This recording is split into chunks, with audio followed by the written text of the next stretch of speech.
Holy shit. Holy shit. Nayak pa yun. Holy shit. May nakita ako eh. Kasama ko pintor. Totoo siguro yun. Pag matanda na, ang hirap na turuan. Parang kasi nakita ko siya. Isa siya sa mga gumagamit ng brush. Yung mga hindi na dapat i-brush. Yung diretso roller na sana.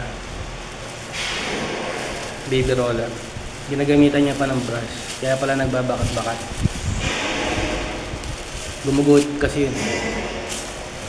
Ang number na gamit niya ng brush, number 4. Ang ina. Ang kapal nun. Ng 4 inches yun. Ganito.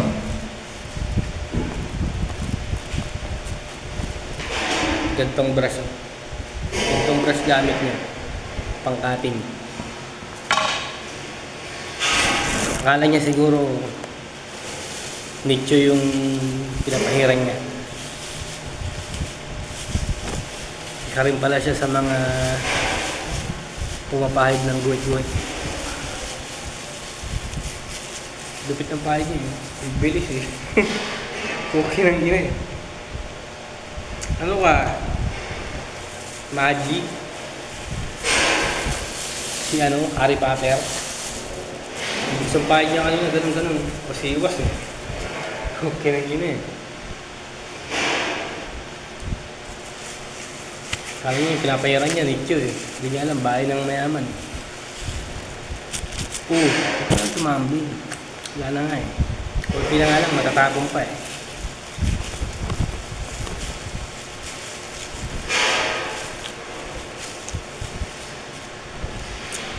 Hindi na ito dinuguan. Ano na to, adobong baboy. May iba naman. Ganyan. Nagiging aswang na ako sa kakadinuguan eh. Mayanggaw na ako. Doon tayo sa adobo.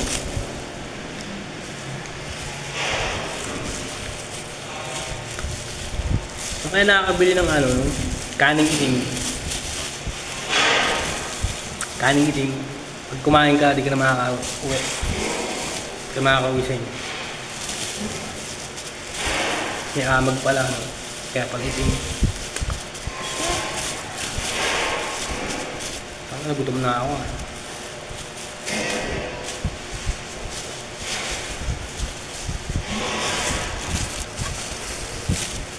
May naalala na naman ako eh. Yung naging foreman ko naman sa ano. So, kwentong foreman to. Naging foreman ko rin sa Green Hills. Ano yun, yung foreman ko na yun, cute. Parang Shih Tzu yun. Manggagamit siya. Alam mo bakit nasabi kong manggagamit siya? Teka lang.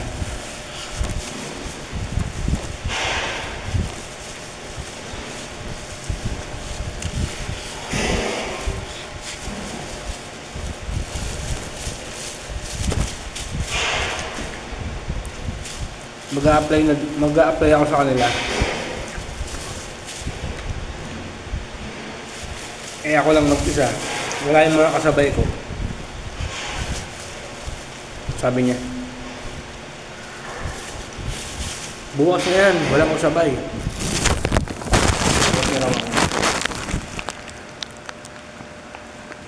Pero nung nalaman niya nung nagtatato ako, ay nagtatato ka ba?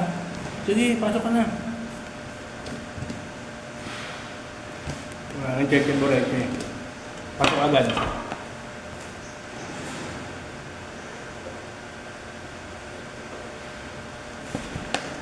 Nang gagamit. Mapagsamantalaan. Kung hindi ako nagtatato, hindi niya ako papapasukin. Good basta.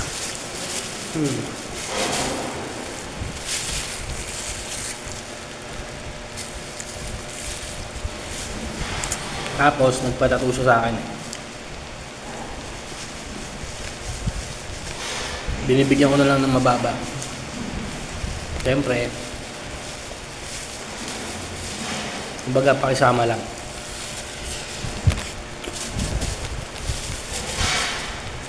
Nakakaya na lang mag-pressure ng mataas. Kasi baka alisin niya ako sa trabaho.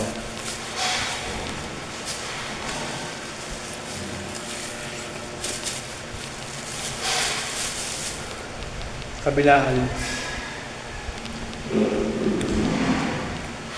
Laki pa naman ng braso ng kahit ngayon.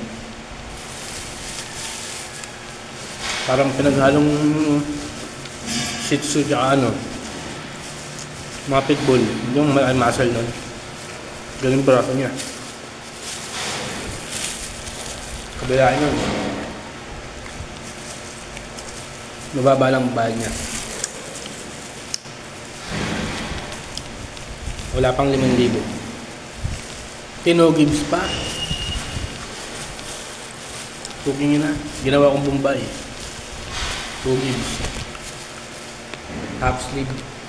2 Gibbs. Wala pang 5,000. Baka pa naman ang braso niya. Pero ang diskarte ko naman doon. Hindi ko siya pinulito. Binigyan ko lang ng itsura. O ba naman bibigyan mo ng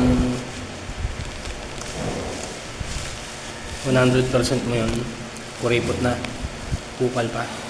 Binigyan ko lang ng itsura, pang-post din kahit pa paano.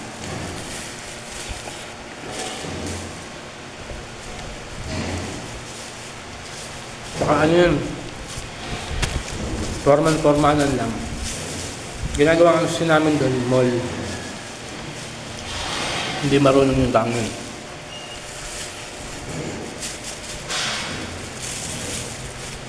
Hindi siya marunong tumingin kung okay ba yung trabaho. Lakad-lakad na siya. Wala lang, dumadaan lang siya. Pinapakita niya lang sa tao na dumadaan niya. Basta hindi siya marunong. Ang hanap nila doon, mga mabibilis kumilos. Ang gusto kasi nila, maputian agad sa masilya. Tapos, tuwan-tuwa sila pag gano'n eh. Pag mga mabibilis. Ang ron, nagdatingan yung mga mga nag-check ng trabaho. Puta, inilawan lahat ng pader, dinaanan ng ilaw. Tangina, lahat, bakit dyan ba?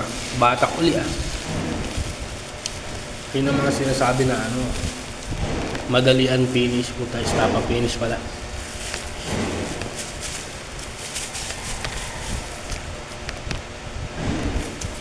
Kaya nagtataka sila kung bakit yung grupo namin matagal matagal masilya, matagal magliha, matagal pintura. Yung kasi yung pinagkaiba namin. Ang gusto nila, mabilisan lang, wala silang pakialam kung maganda ba o hindi. Kasi nga, hindi sila marunong. Kala nila pag maputi na, okay na. Di nila alam, dami pang galis. Sukmal, di ba?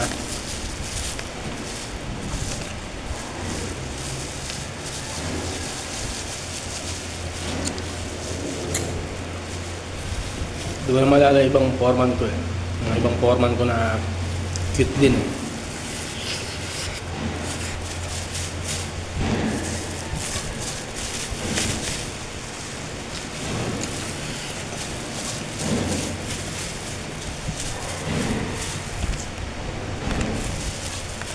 Babalikan ko yung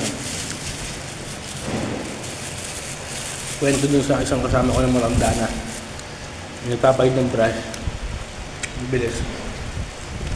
Kahit ako kanina, nititigan ko siya. Galing na ito Harry Potter ang dating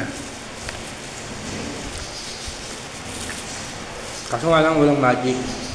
Wala lang, nanggugulo lang siya.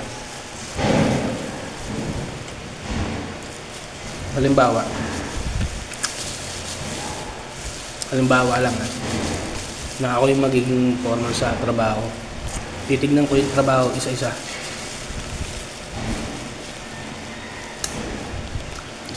Checkin ko. kung paano magbasilya, kung paano mag-prepare, magliha, magpahid ng pintura. Doon mo kasi makikita na yung mga trabaho ng taong para hindi na pabalik-balik.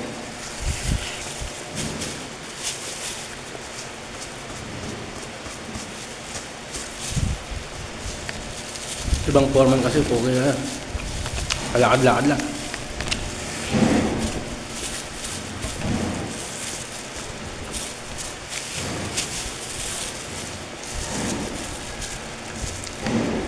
Tapos pag titek na ng mga engineer yung trabaho, tapos mandami masisilip. Ano to? Ba't ganito? Bukol-bukol. Guhit-guhit to. Wala sa eskwela to. May mga ganun kasi.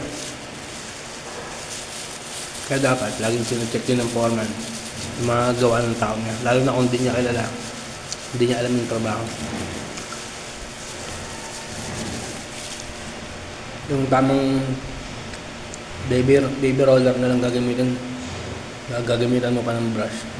Doon magkakaroon ng problema kasi magkakaroon siya ng bakat. Ito.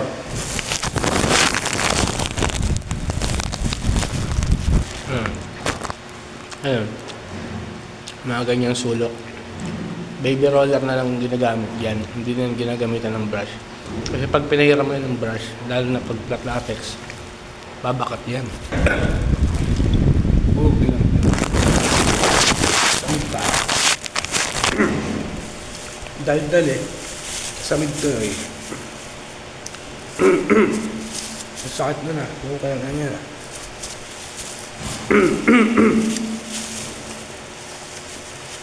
Makain kasi salita ng salita eh.